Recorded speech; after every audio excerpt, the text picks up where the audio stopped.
Hello everyone! Today's my video vlog. Papunta kami nito guys ng uso ko sa therapist niya. Nandito na kami niyan sa biyahe. May session kasi siya ngayon sa therapist niya.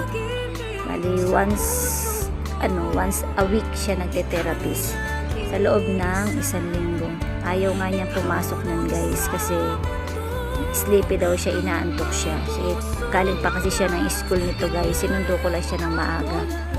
Kaso no choice naman, kailangan niyang pumasok.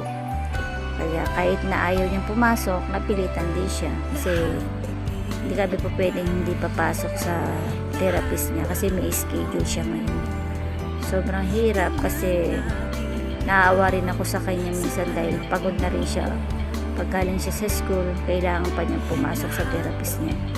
Pero laban lang, para din naman sa kanya to. Pinapatherapy namin siya guys kasi medyo makulit talaga siya. Pero ngayon, ang laki talaga ng improvement niya.